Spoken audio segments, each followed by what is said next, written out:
Assalamualaikum warahmatullahi wabarakatuh. Kembali lagi dengan saya Ansor. Baik, apa kabar teman-teman semua dan pemirsa yang ada di rumah? Kali ini cocok banget nih karena kita akan membahas khususnya bagi para orang tua dan teman-teman yang semua akan menjadi orang tua, insya Allah. Kita akan membahas bagaimana sih cara orang tua membentuk karakter kepada anak dari usia dini. Dan alhamdulillah di sebelah saya sudah hadir Ibu Hajah Sri Sartikah atau biasa kita memanggilnya dengan Ibu Ika. Beliau adalah pengurus DPP LDII, anggota dari Departemen Pemberdayaan Perempuan dan Kesejahteraan Keluarga atau PPKK. Assalamualaikum Bu Ika. Waalaikumsalam warahmatullahi wabarakatuh. Alhamdulillah sudah hadir di sini Bu Ika. Jazakillah khairan. Bagaimana kabarnya Bu, sehat? Alhamdulillah sehat Mas. Ya, kali ini kita akan sharing-sharing ringan Bu. Baik Mas. Sharing ringan atau sharing berat atau mungkin bahkan nanti curhat-curhat nggak apa-apa ya Bu ya.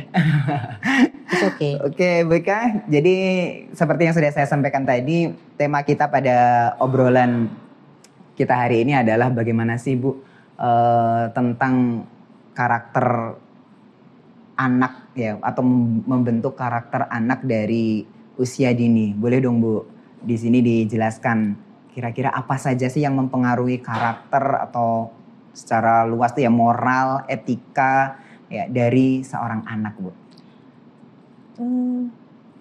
Saya jawab nih ya. Ya. Oke. Insya Allah ya dalam pembentukan karakter anak ini yang paling besar itu adalah keluarga, pengaruh dari keluarga, kemudian dari lingkungan. Ini yang paling besar adalah keluarga dan lingkungan. Keluarga yang nomor satu, kemudian baru dia ke lingkungannya Mas. Oh, jadi faktornya itu ada dua, dari faktor keluarga dan juga faktor lingkungan, baik seperti itu Bu. Terus bagaimana nih peran keluarga? Ya, peran keluarga terutama berarti di sini orang tua ya Bu ya. Betul. Di dalam membentuk karakter kepada anak gitu. Inilah peran orang tua terhadap anak itu sangat-sangat krusial banget ya untuk pendidikan awal. Karena istilahnya itu sekolah pertama anak itu adalah orang tuanya gitu kan. Jadi bagaimana kita mendidik anak itu adalah orang tuanya. Anak ibaratnya adalah kertas putih yang terserah orang tua nih, dia mau tulisnya pakai apa gitu kan. Nah, itu akan jadi seperti apa? Itu bagaimana orang tuanya. Jadi mau digambarin kan? Apa, mau warna apa. Betul gitu. Sekali gitu Mas. Nah ini gitu kan peran orang tua atau keluarga di dalam pembinaan anak ini itu terutama adalah pola asuhnya. Pola asuh. Kemudian bagaimana kita komunikasi dengan anak-anak ini gitu kan. Nah, pola asuh di dalam anak ini tentunya ya kita harus melihat bagaimana hal-hal yang positif yang harus judulnya kita transfer ya, kita didik ya anak itu gitu kan untuk anak-anak itu gitu kan. Itu kemudian pola asuh, kemudian bagaimana komunikasi yang terbuka. Komunikasi yang terbuka maksudnya komunikasi dua arah dengan anak. Jadi tidak kemudian komunikasi itu hanya orang tuanya saja yang berbicara gitu kan. Tahu aja gitu kan. Terus anaknya harus nurut gitu kan. Gitu kan. Gini loh yang dibilang ibu bilang bapak harus begini, kamu harus mungkin ada fase-fasenya gitu kali ya. Betul sekali. Jadi kapan anak itu dikasih tahu, terus kapan diajak komunikasi. Betul sekali itu. Jadi di sini memang tidak ada ya sekolah orang tua, itu tidak ada ya. Sekolah orang tua tidak ada. Benar. Jadi memang kita menjadi orang tua itu sekolahnya sambil belajar, sambil berjalan masanya gitu kan. Tapi kita bisa memperkaya diri kita sendiri sebagai orang tua, bagaimana supaya anak-anak kita ini sesuai harapannya dengan yang kita harapkan, gitu loh. Apalagi sekarang ilmu-ilmu parenting udah banyak, banyak sekali, banyak sekali. Dilihat di YouTube, bisa baca di buku, banyak sekali gitu. Tinggal kita orang tuanya mau belajar apa? Nah, itulah, pilihlah yang terbaik, mana yang pas untuk anak saya, mana yang pas untuk saya juga, gitu kan. Nah itu betul Bu. Terkadang ada orang tua tuh yang udah kayak gini, ketika belajar tentang parenting gitu, misalkan dia mendengar ilmu parenting gitu, terus kadang itu udah kayak yang pesimis aja gitu Bu, teori gitu kadang. Jadi kadang udah kayak yang apa ya, kayak nyangkal dulu gitu loh Bu. betul. Berarti kan niat untuk belajarnya itu tuh kayaknya belum nyampe apa gimana ya Bu. Padahal kan ilmu parenting itu kalau memang ini misalkan yang cara ini, teori yang ini nggak cocok, kan ada teori yang lainnya. Ada teori kan yang gitu lain. kan. Betul. Jadi berarti sekali. kita sebagai orang tua ini belajarnya ini harus lebih banyak lagi. Betul sekali itu Mas. Betul sekali gitu kan. Terus tadi Ibu menyinggung tentang komunikasi nih. Kapan sih anak ini bisa kita ajak komunikasi gitu? Oke. Sebenarnya anak-anak ini, apalagi kita sebagai ibu nih, misalnya, hamil nih. Kan paling tidak kita ambil dulu lah ya, gitu kan. Nah, ini seorang ibu sudah bisa mengajak bicara anaknya. Jadi dari janin ini ibu ini bisa mengelus, jadilah nanti anak yang soleh, anak yang solehat, gitu kan. Bisa diajak curhat juga. Bisa diajak curhat juga. Jadi gimana kondisi ibunya lagi ngapain gitu ya? Betul. Karena sesuatu yang ada di dalam ibunya, emosi yang ada dalam ibunya itu mempengaruhi sekali janin. Gitu loh. Jadi nanti janin, kalau janin ini kemudian nantinya akan menjadi seorang yang pemarah, mungkin ibunya tadinya emosi loh ya, gitu, emosi yang terpendam, gitu kan, yang dia tidak kemudian dia ungkapkan, tidak dia selesaikan. Dari janin udah ngerespon. Janin sudah merespon, ibunya tadinya marah atau bagaimana atau kan, dia akan kena gitu kan. Jadi kalau pas lagi capek ngomong aja deh, maaf. Ibu lagi capek Nah, gitu betul. ya. Maaf ya Dek, ibu lagi capek nih gitu kan. Ibu nih nah, di rumah itu ini. salah satu kita ajak ngomong ya janin kita gitu kan. Nah, sampai kemudian anak itu lahir, sampai kemudian ini kita ajak ngomong. Pada saat kita menyusuin anak nih ya kan gini kan, kita elus kan nih kepalanya gitu sambil kan, sambil diajak ngobrol, kemudian kita sambil doakan. Makanya kalau zaman dulu orang tua, khususnya orang-orang Jawa gitu kan, kayak di tak lelo ledung, gitu kan. Itu kan sangat menenangkan juga bagi anak. Termasuk cara komunikasi. Cara komunikasi dengan anak. Anak merasa, oh iya saya diharapkan saya disayangin oleh orang tua saya. Jadi bisa dibentuk karakternya urusan khususnya bab komunikasi ini dari awal gitu kan, dari sejak dia belum berbicara gitu belum bisa kan. Ngomong pun dari itulah yang sejak awal seperti itu gitu. Sehingga harapannya itu nanti terbiasa ketika anak sudah mulai beranjak remaja, dewasa, komunikasi dengan orang tuanya itu jadi sehat. Jadi baik gitu. Orang tua juga tidak kemudian seinian sendiri memaksakan kehendaknya untuk berbicara kepada anak, tidak gitu. Karena anak nantinya akan terbuka.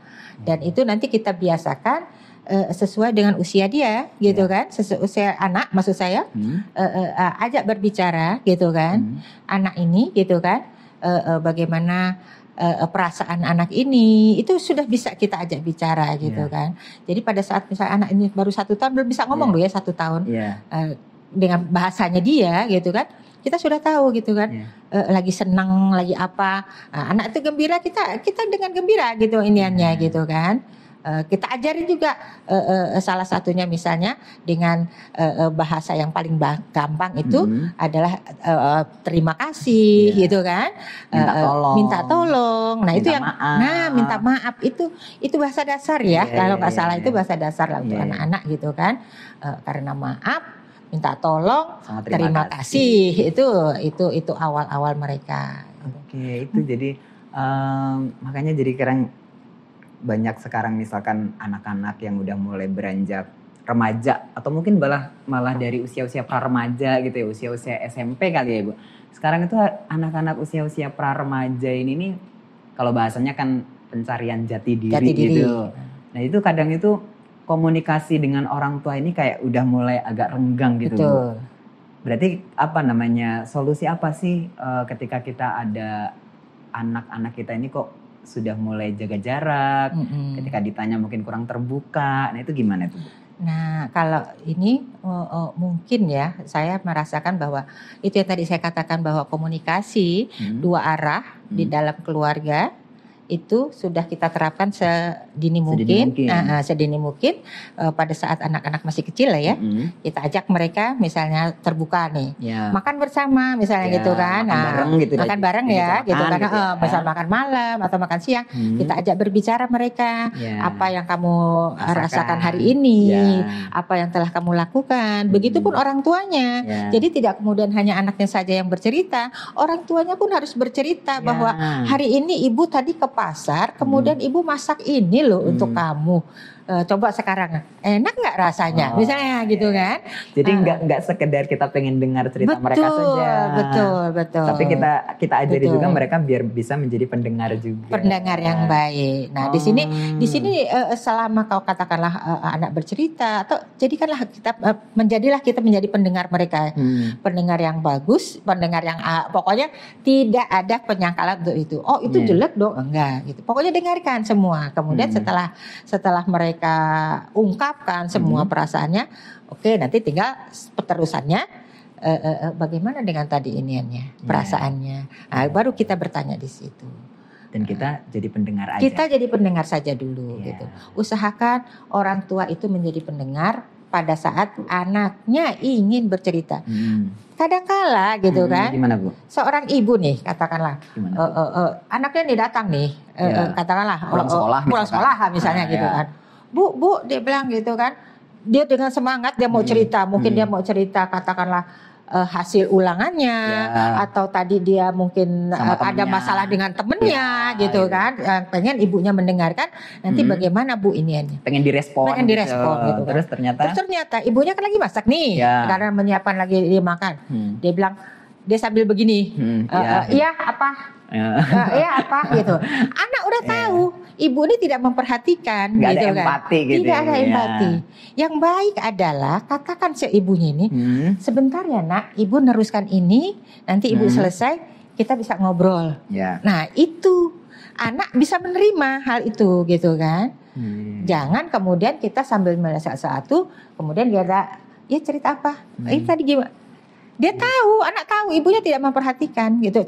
Nanti next time waktu yang akan datang dia nggak akan cerita. Kenapa saya mesti cerita dengan ibu? Toh ibu tidak akan mendengarkan. Responnya ibu paling gitu. Paling begitu. Gitu. Jadi anak udah yang malas duluan. Sudah malas duluan. Gitu. Makanya kemudian mungkin akan menutup ini tadi ya setelah dia remaja gitu kan, tidak terbuka dengan orang tuanya, tidak mau bercerita. Makanya kadang itu ada yang gini, apa namanya, orang tua tuh ini anak ditelepon nggak diangkat gitu, di WA nggak dibales, padahal di itu sih kan online gitu. Betul, kayak gitu tuh. Kadang ada itu anak ini padahal online tapi ditelepon sama orang tuanya kok nggak diangkat, ditanya di mana nggak balas. Nah itu sampai ada fase komunikasi orang tua dengan anak tuh ada yang modelnya kayak gitu Bu. Tuh. Nah itu ya barangkali nih ya anak sudah merasa seperti tadi itu ya. Paling juga nanti nanyain aku di mana. Paling suruh pulang. Paling suruh pulang gitu kan. Ini aja seperti itu gitu kan. Jadi kayak udah apal. Udah apal. Template aja gitu ya. Gitu kan. Padahal sebetulnya kita jadi orang tua, oke bolehlah kita bertanya dengan anak lagi ada di mana nak. Sudah dia nggak jawab is okay gitu kan. Nanti setelah dia pulang kita ajak berbicara. Tadi ibu, tadi mama WhatsApp loh, tapi ditungguin balasannya kok nggak ada ya. Padahal mama tadi mau sekalian titip ini loh nak, gitu kan. Tidak kemudian kita mencari dia ada di mana, tidak gitu loh. Jadi kayak bukan seolah-olah nyuruh cepet pulang. Gitu. Jadi kesannya itu padahal kita butuh bantuan. Betul. Terus kita kepo pengen tahu dia di mana gitu. Enggak, gitu kan. Padahal sebenarnya iya gitu kan. Tapi bukan itu yang kita sampaikan. Tapi bukan itu yang kita sampaikan. Jadi mungkin salah satu triknya nanti ketika kita punya anak yang udah mulai pra-remaja itu cara menghadapinya gitu. Betul. Jadi orang tua itu harus bisa sebagai orang tua, harus bisa sebagai teman. Ini. Jadi lebih bagus lagi orang tua mencari siapa sih teman anak saya. Kenalanlah orang tua dengan orang tua anak ini gitu kan. Nah, Karena sampai sekarang pun saya tetap melakukan hal itu. Iya, Gitu loh. Saya tetap walaupun anak saya sudah besar gitu kan. Saya kenal dengan orang tuanya sehingga sehingga kalau misalnya dia di sana orang tua di sana sudah ngasih tahu anaknya di sini ya. Udah itu aja gitu kan. Tanpa kita kemudian menginikan ke anak sendiri yang katakan nanti dia nggak jawab. Anak kepo nih si mama gitu kan.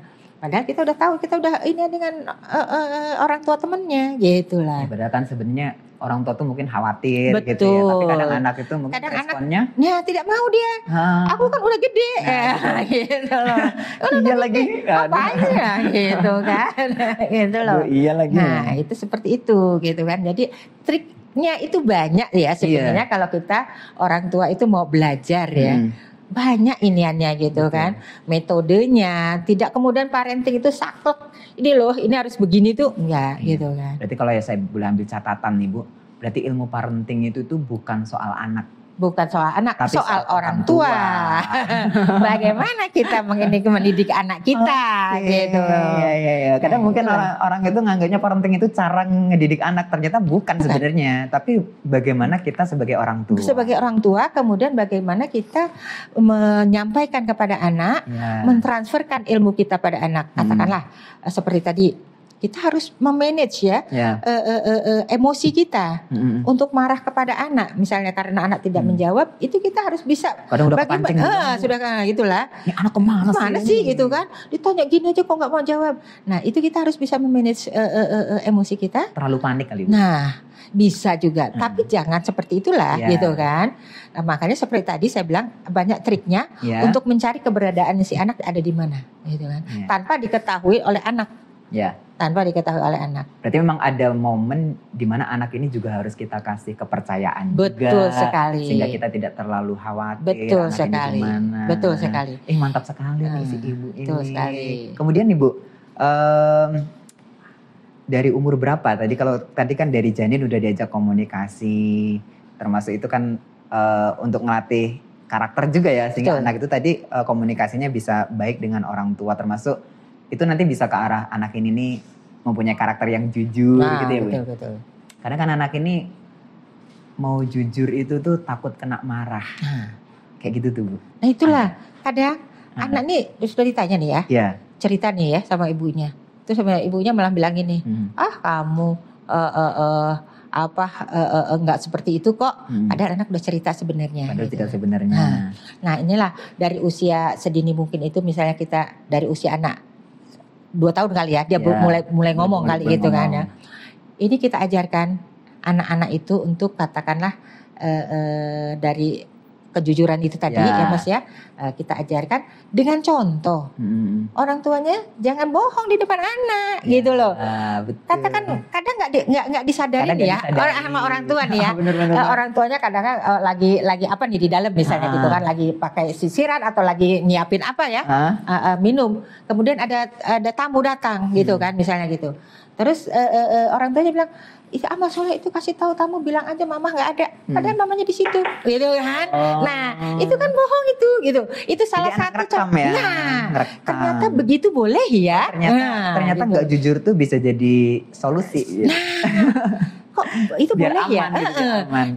Nah itu kan suatu kebohongan dari orang tua yang tidak disadari, dia transfer kepada anaknya, gitu kan. Ada yang nelpon, kasih tahu mamanya lagi mandi. Orang mamanya di sebelah dia gitu loh. Nah, jadi itu bisa dijadikan anak itu, ini senjata nih. Betul. Biar aman. Misalkan kok nggak pulang-pulang, bilang aja kerja kelompok. Padahal main. Nah, gitu kan. Biar aku tidak dimarahin. Tapi kalau aku jujur, aku bilang aku abis main Mas sama si I. Kena marah. Kenapa kamu nggak pulang dulu? Ini macam-macam ibunya ngomong. Gitu. Jadi harusnya gimana Bu ketika anak jujur, respon kita appreciate dengan dia. Baiklah gitu kan. Kamu sudah apresiasi. Kamu sudah alhamdulillah, semoga nanti akan yang lebih baik ya terhadap kamu, misalnya gitu kan. Jadi ini nanti menjadi suatu hal-hal yang terbaik untuk kamu. Jazakillah khairan. Sudah jujur dengan mama gitu kan.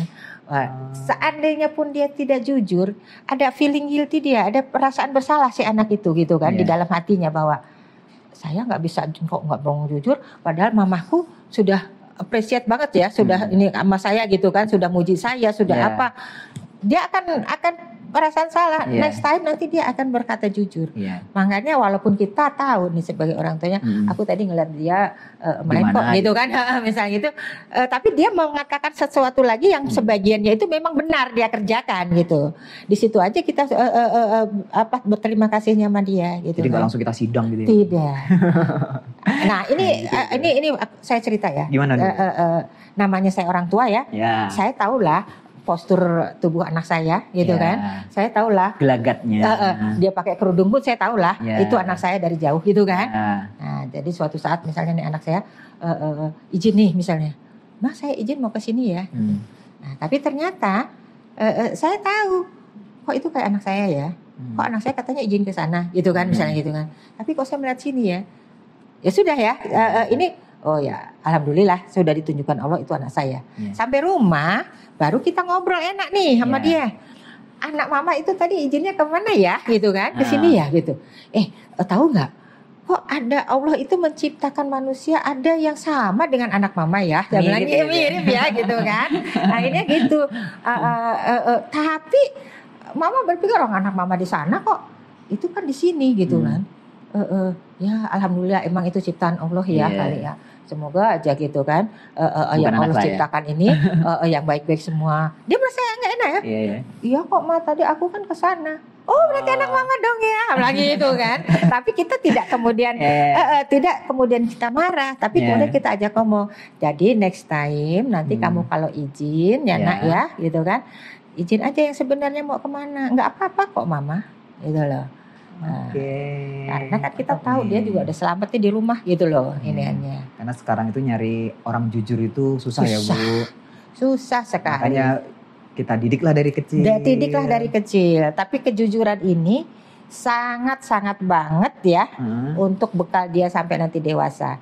Karena kalau sudah masuk dunia kerja, dia jujur, itu dia sangat diinikan banget oleh sesama rekan kerjanya gitu, kolega-koleganya. Kemudian di dalam pekerjaannya dia akan bertanggung jawab gitu kan. Nah, dengan lingkungan juga dengan lingkungannya gitu kan. Nah itu termasuk berarti lebih kayak empati juga kita ajarkan. Kadang kan ada anak itu nggak peduli dengan sekitarnya betul. Itu berarti bisa jadi juga karena mungkin dari orang tuanya kurang bisa memberikan rasa empati ke anak gitu juga kali ya Bu. Sehingga anak ini ketika sudah di masyarakat gitu itu dia dengan lingkungan itu juga lebih kayak nggak peduli gitu. Betul. Nah berarti harus diajarkan empati juga. Harus diajarkan empati juga karena empati ini kita berusaha paling tidak kita tahu contoh kecil nih empati gimana tuh? Contohnya gini ya. Saya ajak nih anak saya ke supermarket misalnya ya. Misalnya. Enak nih, seneng nih kalau anaknya. Karena anaknya 3 gitu kan. Misalnya anaknya 3 nih, anaknya 3 atau 4 nih kayak Mas Ansor nih ya. Aduh, disebut lagi. Tapi ternyata yang karena repot, udahlah satu saja yang dibawa gitu kan. Nah kemudian kita menginikan, oke, boleh beli kue gitu kan. Tapi satu saja gitu kan. Karena yang dibawa dia, kemudian dia berpikir, kakak saya nanti makan apa ya gitu kan. Dia izin sama ayahnya atau ibunya yang bawa.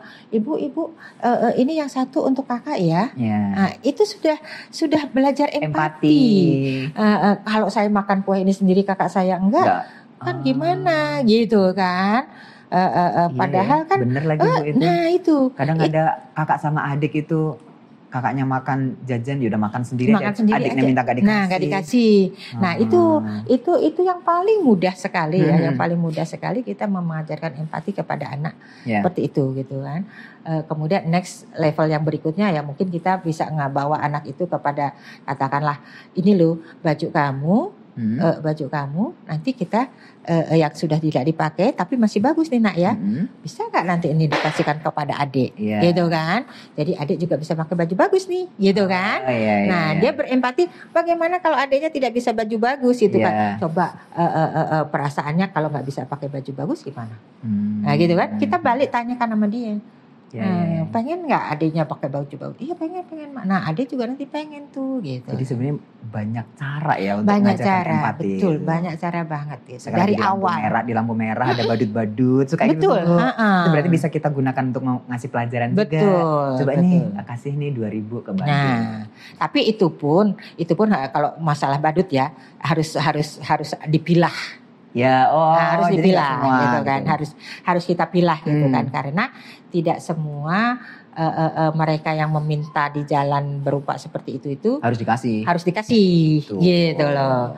Karena kemudian kita melihat dia kan masih bisa ini gitu kan, misalnya gitu kan, ternyata dia masih sehat loh, dia masih bisa kerja loh gitu kan. Nah, jadi anak pun kita kasih kita kasih pemahaman bahwa selama kita masih sehat, selama masih kita kuat, bisa membantu orang lain gitu kan. Ini ya seperti itu. Nah, itu bisa menjadi nanti anak itu akan katakanlah begini toh, bahwa kita saling membantu, saling menginginkan kepada sesama itu seperti ini gitu kan. Itu ya seperti itu tuh Mas gitu kan. Udah kejujuran, udah empati, udah. Terus tanggung jawab kali ya Mas. Tanggung jawab itu mengajarkan anak ini supaya menjadi orang yang bisa bertanggung jawab kepada ini yang sendiri. Ini paling kalau saya ini paling mudah ya kalau paling mudah itu. Paling mudah. Karena anak saya udah umur katakanlah bermain nih ya, bermain. Ayo nanti kalau habis mainannya dirapikan ya, gitu kan. Menurut usia dia gitu kan. Pokoknya sebisa dia, semampu dia beresinnya. Jangan sampai kemudian kita menjadi orang tua, ini belum beres ini. Cerewet amat ya jadi ibunya gitu kan. Jangan. Kita sudah ngintikan, ayo dirapikan, Nah, udah mah, alhamdulillah jazakillahu khairan ya gitu kan, sudah dirapikan. Sekarang istirahat ya nak ya gitu. Ibunya nantilah kalau mau rapi-rapi banget silahkan diberesin lagi. Gitu loh. Tapi anak-anak sudah bertanggung jawab. Tanggung jawab itu ininya mandiri kan. Jadi kemandiriannya itu juga sudah dilatih dari situ Mas. Betul. Gitu kan. Sesuai jenjangnya dia gitu sesuai kan. Jenjang sesuai kemampuannya. Kemudian anak kemudian sudah beranjak SD, saya memberi tugas kepada si yang ini, nanti mama ini kan pulangnya maghrib ya, saya bilang gitu kan. Papa juga pulangnya maghrib gitu kan. Nanti tugasnya yang nomor 2 nanti masak air untuk bikin minum papa ya. Nah, itu dia punya kewajiban. Udah dikasih tanggung jawab kayak udah gitu. Ditanggung jawab seperti itu. Nanti yang nomor 3 nanti siapin ya di meja alat makan. Jadi itu lebih ke tanggung jawab ke keluarga juga. Jadi karena memang kalau dari kecil kan tanggung jawab pribadi. Dan tanggung jawab itu memang kita ini kan dari kecil ya. Jadi meningkat gitu loh Mas. Betul. Meningkat gitu kan. Jangan sampai kemudian saya tidak membantu katakanlah, tidak tanggung jawab kepada keluarga, kemudian dia enak-enak aja gitu kan, udah mau beres aja gitu kan. Ini tidak, tapi itu nantinya akan menjadi besarnya di dalam dia nanti di dalam dunia kerja. Ini kan kayaknya ada teamwork ya, seperti sekarang ada teamwork nih. Nah ini bagaimana tanggung jawab dia gitu kan dalam pekerjaan dia. Itu ini kan dari awal seperti itu. Nah, jadi keluarga juga bisa menjadi teamwork yang nanti besarnya dia bisa aplikasikan kepada dunia kerja dia, gitu kan. Jadi dari kecil, beresin mainan. Kadang orang tua itu udah marah duluan gitu. Betul. Ini berantakan, gimana dibuang nih kalau nggak diberesin gitu. Itu kan aneh ya, maksud saya itu aneh. Orang yang beli dia sendiri, orang sendiri, kan dia mau buang lagi, gitu kan. Emang nggak sayang nih, gitu kan. Iya lagi, masya Allah. Iya lagi Bu, apalagi tembok dicoret-coret. Nah, kalau tembok dicoret-coret, padahal gampang banget solusinya. Kalau orang tuanya kreatif, ini orang tuanya juga kreatif loh Mas, gitu kan. Pasang aja wallpaper yang bisa diinikan, atau paling murah apa misalnya kertas atau spray putih untuk layar coret-coret apa anaknya daripada dia ngecat ulang, mendingan kadang malah dispray tuh Bu tempat tidur. Nah itu lebih baik itu kan, kasih tahu ini loh spray ini yang di tembok silahkan mau nulis apa aja silahkan. Biasanya malah kalau dari situ itu melatih kreativitas. Nah, kreativitasnya ada di situ. Justru nantinya barangkali ya, oh ini anak ternyata mau jadi desainer ya, gitu kan? Oh ini anak ternyata mau jadi pelukis atau apalah gitu kan? Itu di situ ada gitu kan? Karena itu kita melatih motoriknya ya juga ya. Berarti gimana kita ngelihat dari sudut mana gitu ya? Nah betul. Makanya kalau kita pengennya rapi. Jangan punya anak. Kalau pengennya rapi jangan punya anak kecil. Kecil gitu. Aduh iya lagi. Jadi ini tidak hanya ibunya loh ya. Iya benar. Bapaknya juga, karena anak itu adalah anaknya orang dua. Anaknya bapaknya dan anaknya ibunya. Betul. Jadi dua-duanya harus bertanggung jawab. Harus berperan kepada anak ini. Jadi gitu bagi tugas gitu ya Bu. Bagi tugas antara ibu dengan ayah. Gitu kadang kan orang mikirnya ayah itu kan tugasnya kan nyari duit, nyari nafkah untuk pendidikan anak. Ibunya aja. Serasa kemudian udah loh tugas aku udah ini semua, itu urusan itu nggak benar gitu loh. Itu salah. Itu sosok orang tua juga dibutuhkan. Betul sekali, karena anak ini akan melihat, oh ayah saya ternyata walaupun pekerja begini sama saya perhatian banget ya, gitu kan. Kemudian karena ayahnya perhatian, dia pengen nanti aku besar pengen kayak ayah. Iya, gitu. Anak-anak kan kalau ditanya seperti itu kan, aku besar kayak ibu aja deh, gitu kan. Kalau anak sudah sampai mengidolakan ayah itu berarti sudah bagus banget. Ayahnya itu sudah masuk di dalam hidup dia. Berarti gitu. Bagi dia itu pokoknya ya sosok idolanya ya orang tuanya. Orang tuanya, itulah. Keren banget ya. Mana keren banget lah. Cobalah seperti itu nanti. Mudah-mudahan Bu ya. Selanjutnya nih Bu Ika nih. Aduh seru banget nih. Udah berapa jam ini nanti kita nih Bu. Terus untuk menumbuhkan rasa hormat nih sekarang, kan terkadang tuh orang tua itu pengennya anak itu bahasanya tuh jadi anak tuh yang patuh, yang hormat kepada orang tua gitu. Jadi pengennya itu orang tua itu dihormati terus gitu. Itu gimana ya, Bu?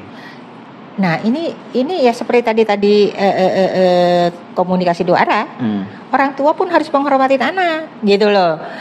Jadi kita ngajarin hormat dulu gitu kan kepada anak. Kalau kita menghormatin anak gimana ya, Bu? Ya misalnya katakanlah Mbak gitu kan, Mbak apa Mas atau Kak gitu kan Dek. Ini Mama mau kesini ya gitu kan. Nanti sama Soleh gitu kan. Mas Soleh nih nanti Mama tinggal nih, kalian baik-baik misalnya gitu kan dengan saudaranya lah misalnya gitu kan gitu kan. Nah kita hormati banget dia kan. Kita beri dia tanggung jawab gitu kan. Itu dia menginikan banget gitu kan. Sehingga tutur kata kita tuh pesan kita tuh nyampe. Karena kita menyampaikannya dengan penuh hormat gitu kan. Kita secara hormat, tidak kemudian kita Dek, Mas, Mbak, nanti Mama pergi sama Soleh ini. Sambil jalan gitu.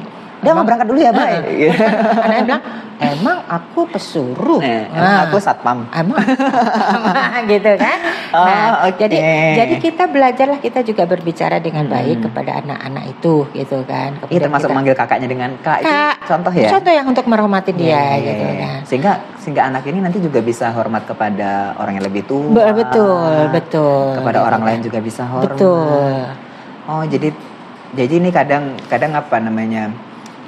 Banyak dari kita orang tua itu lebih ke menuntut aja gitu loh. Betul. Banyak itu Mas, sehingga kemudian anak itu harus patuh. Kemudian akhirnya kalau ada apa-apa anaknya yang disalahin. Itu dong. Padahal yang ngasih contoh orang tuanya gitu kan. Karena orang tua anak itu adalah pencontoh nomor 1. Wahid contoh orang tuanya gitu loh.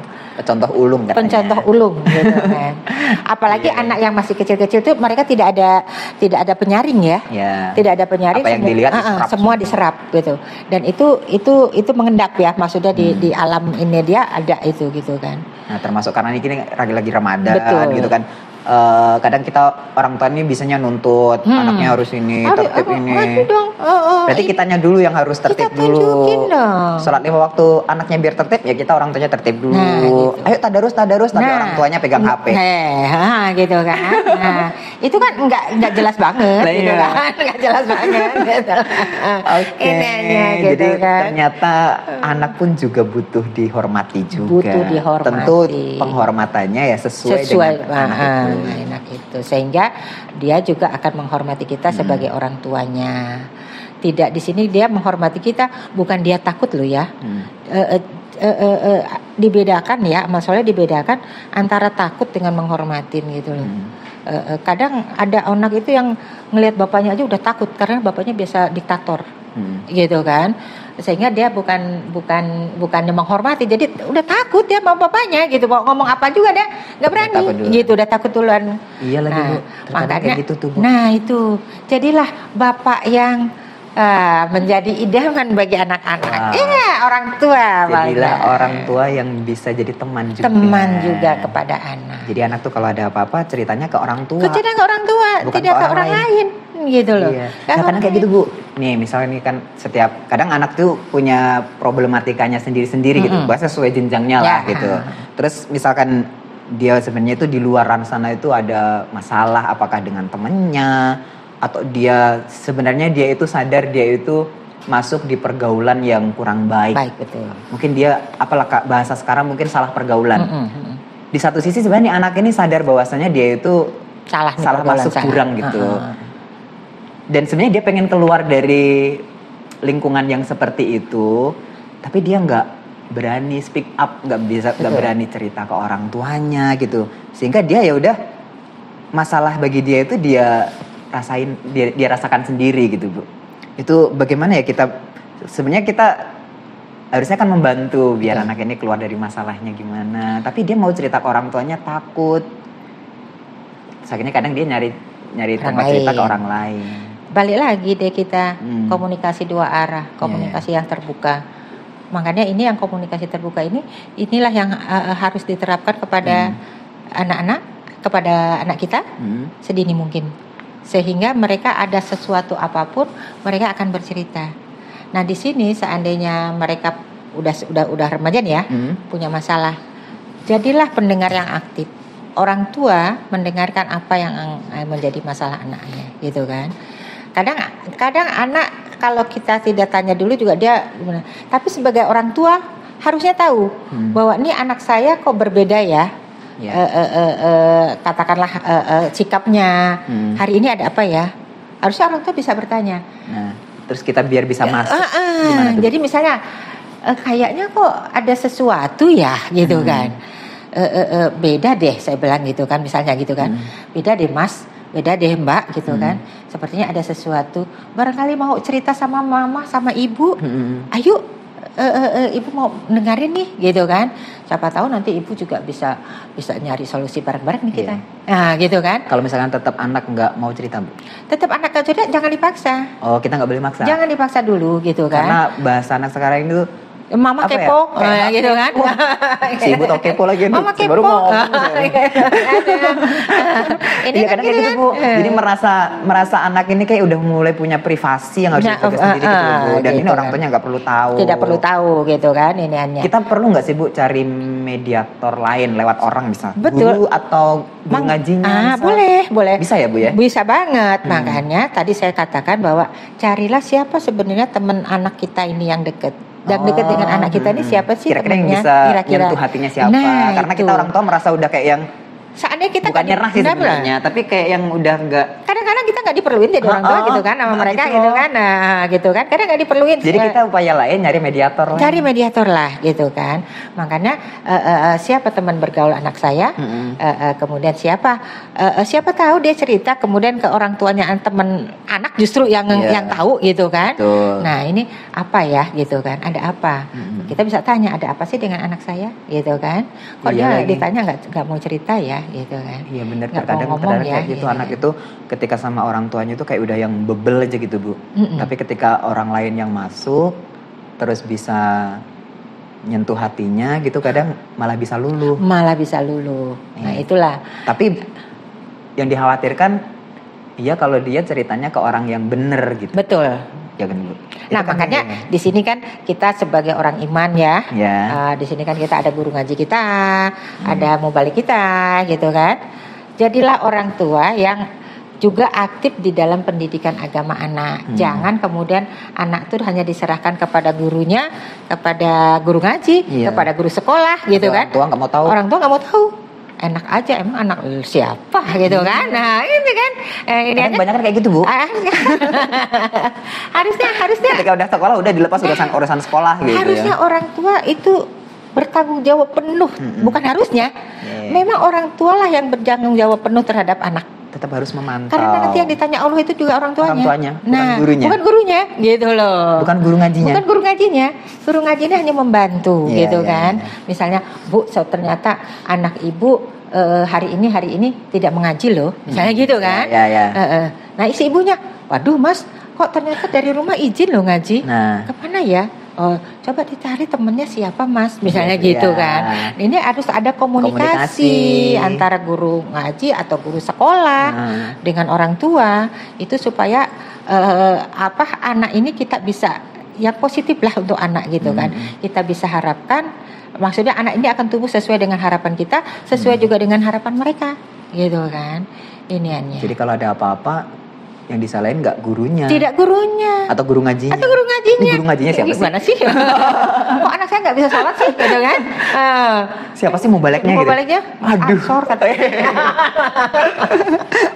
Masya Allah. Gitu kan repot nantinya, ya nggak, gitu kan? Itu tidak boleh itu. Jadi jadilah orang tua yang bertanggung jawab kepada anak, karena anak adalah tanggung jawab orang tua. Yang ditanya Allah juga adalah orang tua. Bagaimana mendidik kita sebagai orang tua kepada anak. Itu seru banget ya Bu ini, Masya Allah. Itulah. Emang ilmu-ilmu seperti ini sekarang sebenarnya banyak sekali. Banyak bisa dicari di platform digital juga udah banyak. Maksudnya gini loh, parent nih, terutama orang tua ya kan, itu yang namanya menjadi orang tua kan belajar seumur hidup. Belajar seumur hidup. Dan setiap zamannya itu tuh ada masa. Betul. Setiap masa ada orangnya, katanya gitu. Jadi, terus cara penanganannya nggak bisa disamakan dari masa ke masa. Jadi seperti saya tidak bisa ikutan mendidik cucu saya, gitu kan? Bukan tidak bisa, saya tidak mau. Maksud saya, karena nanti kalau saya ikutan mendidik cucu saya, takutnya dengan cara saya. Hasilnya seperti ini, seperti kamu, orang tuanya, gitu kan? Gitu loh. Jadi silahkan kalian didik anak-anak kalian sesuai dengan zamannya sekarang bagaimana. Tapi terapkan yang terbaik. Boleh kamu ambil apa yang ada sama kamu yang dididik orang tua kamu, yang positifnya silahkan diterapkan, diteruskan kepada anak. Tapi yang negatifnya amal soleh dibuang, karena orang tua juga tidak selalu benar, gitu loh. Berarti kesimpulannya gini, sebagai orang tua itu kita kan sudah pernah jadi anak. Betul. Ya, kita sudah pernah jadi anak, dan harusnya kita tahu, ingatlah memori dulu kita zaman jadi anak itu tuh pengennya itu diperlakukan apa gitu kan. Sehingga harusnya itu yang kita lakukan untuk anak. Betul sekali. Bukan malah duplikat dari bagaimana orang tua kita ngedidik kita. Betul gitu. sekali. Karena kan dulu aku nggak ngaji sama orang tua, dipukul pakai apa gitu, terus akhirnya zaman sekarang diterapkan juga karena dulu kakek kamu tuh kalau ngajarin tuh kayak gini gitu.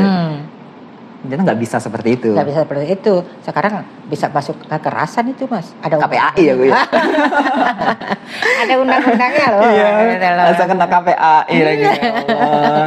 Iya benar. Jadi dari zaman ke zaman memang berubah ya, gitu kan, berubah sehingga katakanlah yang tadinya kita zaman saya sekolah nih ya, zaman saya sekolah gurunya marah ya dia langsung pukul gitu kan. Tapi itu tidak menjadikan kita kemudian dendam sama gurunya atau bagaimana, enggak gitu kan. Tapi sekarang beda. Kita main pukul sama murid masuk di undang-undang kekerasan. Kekerasan nantinya gitu. Kalau yang saya ingat-ingat juga kayak begitu gitu, maksudnya pendidikan dulu waktu saya masih anak-anak atau remaja itu tuh lebih ke, kalau orang tua dulu kayaknya mayoritas kayak gitu kan Bu ya. Pokoknya diktator gitu ya Bu ya. Tapi pas sudah kita dewasa itu tuh di satu sisi syukur juga gitu. Hasilnya seperti ini loh ya. Gitu, maksudnya di satu sisi ya, di satu sisi gitu. Ini karena didikan orang tua dulu sampai akhirnya mental kita sekarang juga kuat misalkan gitu. Terus nggak mudah jatuh, nggak gampang lemah mental gitu misalkan. Tapi kalau untuk ke anak-anak sekarang gitu kan nggak bisa kita Tidak terapkan. bisa seperti itu Mas, gitu kan. Apalagi sekarang, dulu kan nggak ada internet. Betul Bu. Nggak ada internet. Dulu kita nggak ada mainnya apa. pokoknya kalau pulang itu kalau udah dengar azan maghrib. Udah. Paling main layangan atau main itu di depan gitu kan, nggak jauh-jauh gitu kan. Pokoknya alarmnya azan maghrib. Ada azan maghrib, pulang lah gitu kan. Nah, tapi itu pun penuh tanggung jawab. Azan maghrib bener. pulang, Azan maghrib tidak pulang. kemudian pakai dipanggil-panggil kan. Iya, Bu, bener gitu lagi, Bu. kan. Kalau sekarang dengar azan It's okay. masih asik gitu. Udah, it's okay. Just moment, okay, katanya gitu kan. Ini nggak bisa gitu kan. Nah, makanya itu yang kita perlu ajarkan juga kepada anak. Masalah agama itu juga harus sedini mungkin. Jadi untuk urusan agamanya dengan untuk urusan pendidikan formalnya itu harus jalan bersama. Ya karena memang agama ini ibaratnya pondasinya. Betul. Dan gitu ini ya, yang katakanlah sebagai ngeremnya ya. Ya. Nah, kalau dia ingat, oh saya orang yang beragama, saya tidak boleh melakukan ini, saya tidak boleh melakukan ini. Nah itu, jadi harus sejajar dunia akhirat. Baik. Berarti kalau bisa saya simpulkan nih, sebagai orang tua nih ada masanya kita itu menjadi contoh. Berarti kita di depan gitu. Betul. Apalagi orang tua laki-laki misalkan jadi imam gitu. Betul. Jadi anak nyontoh dulu. Betul. Apa yang dia lihat, dia rekam, itu yang dia ikuti. Betul sekali. Setelah kita bisa menjadi teladan, menjadi contoh, ada kalanya ketika anak sudah berjenjang lebih dewasa lagi, kita di sampingnya. Betul. Jadi kayak teman. Tadi kan bisa sharing, bisa komunikasi dua arah. Tapi di jenjang berikutnya lagi, kita orang tuanya di belakang. Nah, betul, kita lepas dia di belakang ya kan. Jadi kita cuma hanya mantau dari belakang aja. Mantau di belakang, hanya mengarahkan kasih tahu. saja. Nanti kalau misalkan ke kiri salah nih, kita kasih tahu. Itu, ya. Jadi kesimpulannya di situ Bu ya. Nah, di situ. Ya Allah Bu, jazakillah khairan Ibu Ika. Amin. Kita pertemuan hari ini kayaknya luar biasa sekali. Di bulan Ramadan, insya Allah semuanya akan berpahala ya Bu, apa yang kita sharing di sini. Mudah-mudahan untuk orang tua di rumah semuanya dan juga teman-temannya di sini yang akan menjadi calon ibu, akan jadi calon ayah, teman-teman kreatif semuanya, mudah-mudahan bisa menjadi orang tua yang baik untuk anak-anaknya kelak ya Mbak ya Mas. Sekali lagi Bu, alhamdulillah jazakumullah. Amin Mas. Kita cukup segini nggak apa-apa Bu? Alhamdulillah kita sudah berbicara banyak nih. Nggak berasa deh kayaknya Bu. Oh iya. Nanti kita insya Allah ketemu di lain hari ya Bu ya. Karena ini bulan Ramadan, kita juga harus ibadah yang lainnya juga. Iya. Baik teman-teman dan orang tua semua yang ada di rumah, insya Allah demikian perbincangan pada hari ini. Sampai jumpa di episode berikutnya. Dan jangan lupa ya untuk dikembangkan apalagi akun dari channel YouTube ini. Ya, silakan di like, komen, share dan subscribe. Dan untuk akun Instagram juga jangan lupa di follow @LDI_Kota Bogor. Sekali lagi Ibu Ika, terima kasih banyak atas ilmunya. Kita banyak mendapatkan motivasi, khususnya saya sebagai orang tua juga banyak ilmu yang bisa saya serap juga. Inspiring sekali. Sekali jazakillah khairan. Semoga sehat selalu Ibu Ika. Alhamdulillah. Dan semua pemirsa di rumah, kami ucapkan sampai jumpa di episode berikutnya. Wassalamualaikum warahmatullahi wabarakatuh.